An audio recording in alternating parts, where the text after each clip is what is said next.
ito ay rated SPG. Striktong patnubay at gabay ng magulang ang kailangan.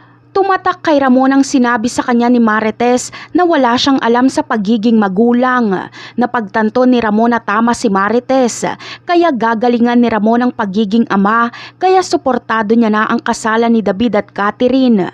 Ngunit mas gusto pa ni Ramon na mas maging espesyal ang araw ng kanyang anak, kaya iimbitahin niya si Marites ng pasikreto sa kasalan ni David at Catherine.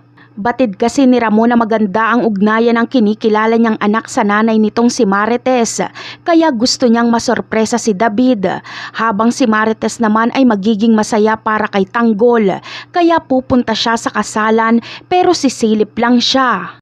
Malalaman ni Camille na ikakasal na ang kanyang kuya Tanggol, kaya masaya din siya dito. Bagamat hindi siya imbitado ay sasama siya kay Marites, ngunit biglang magkakaroon ng problema sa pwesto ni Marites sa palengke at dadaan muna siya doon at dederecho na si Camille sa simbahan. Kaya dito ay makikita ni Camille na si David pala ang ikakasal sa ibang babae.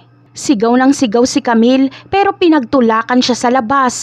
Sisiguraduhin naman ni Olga na hindi mabubunyag ang sekreto nila ni David, kaya ipinasara niya ang simbahan hanggang sa nalaglag si Camille sa hagdan ng simbahan. Nawalan siya ng malay at wala man lang tumulong sa kanya. Sa ganitong sitwasyon ay si Marites lang ang makakatulong kay Camille. Ngunit darating pa kaya si Marites sa kasal na akala niya ay si Tanggol talaga ang ikakasal? Dito na kaya makakarma si David at sa harap ng mga Montenegro at Caballero ay ibubunyag ni Marites na hindi si Tanggol ang taong ito kundi si David? Ano kaya ang magiging reaksyon ni Ramon dito? Abangan na lang natin yan. Bye!